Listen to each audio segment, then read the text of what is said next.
पप्पू यादव द्वारा पार्लियामेंट के बाहर एक साधु के वेश में बैठकर कपड़े पहनकर उनसे भीख मांगी गई चंदा चोरी को लेकर, तो क्या कहेंगे? मैं कहूंगा कि इस देश में कानून का राज है। निसंदेह जो चढ़ावा चोरी हुआ है उस पर सरकार कानून अपना काम करेगा, मगर जिस प्रकार भगवा कपड़ा पहनकर देश में सांसद महोदय पार्लियामेंट में बैठे हैं, मैं समझता हूं इससे ज्यादा निंदनीय कुछ नहीं हो सकता। वो भगवा वस्त्र इस देश के करोड़ों साधु सन्यासी पहनते हैं, जिनमें से वो भी किसी को मानते होंगे। पहला। दूसरा कि यही सब करने की क्षमता क्या हरा कपड़ा पहनकर करने की है? कश्मीर में 90 हुआ, क्या संसद में हरा कपड़ा पहनकर करने की क्षमता जुटा पाए? पहलगाम हुआ, क्या क्षमता जुटा पाए हरा कपड़ा पहनने की? बांग्लादेश में नरसंहार हुआ, क्या पप्पू यादव जी हरा कपड़ा पहनकर प्रपंच करने का, नाटक करने का, षड्यंत्र करने का साहस जुटा पाएंगे? मैं समझता हूं, लिख कर देता हूं, नहीं जुटा पाएंगे। मगर जो मकर द्वार पर आज सनातन के साथ मक्कारी किया गया, मुझे लगता है ये देश की जनता देख रही है। राम माफ करेंगे या नहीं करेंगे ये तो राम जाने, मगर राष्ट्र माफ नहीं करेगा या मैं लिख कर दे सकता हूं। 100 करोड़ लोगों की आस्था का आज भी केंद्र है भगवा, जिसे पहनकर आपने प्रपंच किया और समूचे विपक्ष ने इस पर तालियां बजाई, कुछ लोग हंसे, और मुझे लगता है कि नेता प्रतिपक्ष उसमें चंदा डालकर आए।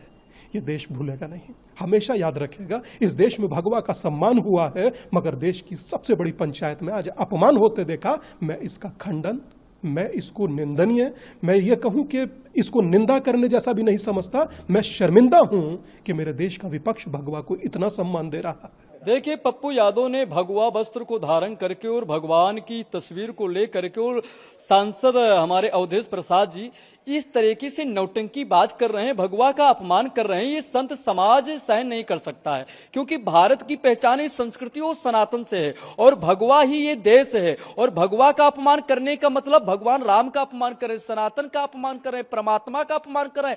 ऐसे पप्पू यादव को तो जूता और चप्पलों से स्वागत होने चाहिए। अवधेश प्रसाद आज सांसद हो गए तो अहंकार आ गया, भगवा का अपमान करने में तुले हुए हैं, और राम मंदिर चढ़ावा चोरी को लेकर के गंदी राजनीति कर रहे हैं, राम का अपमान कर रहे हैं। और मैं आपको बता दूं, जब विपक्ष के लोग ही सनातन के खिलाफ बोलते हैं तब ये लोग चुप हो जाते हैं, तब नहीं। ये बहुत निंदनीय है। और पप्पू यादव का तो मैं ऐलान करता हूं अयोध्या से कि पप्पू यादव को, और जहां भी पप्पू यादव मिले वहां सभी सनातनियों को जूता और चप्पलों से ऐसे पप्पू यादव का स्वागत होनी चाहिए। देखिए, पप्पू यादव नहीं, पप्पू खान है।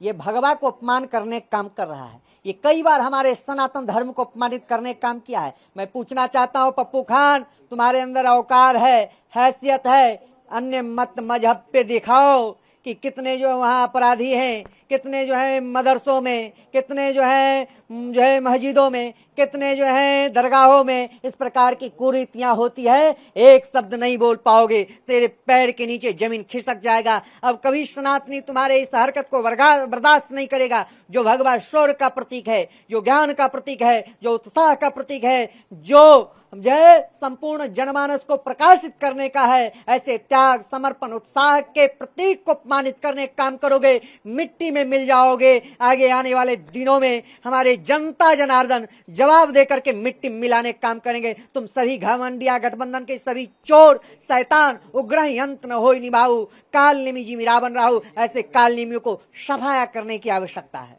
इस तरीके से जब मामला सुप्रीम कोर्ट ने भी कह दिया, जांच भी चल रही है, कार्रवाई भी चल रही है, फिर भी इस तरीके से संसद भवन के अंदर बवाल कर रहे हैं।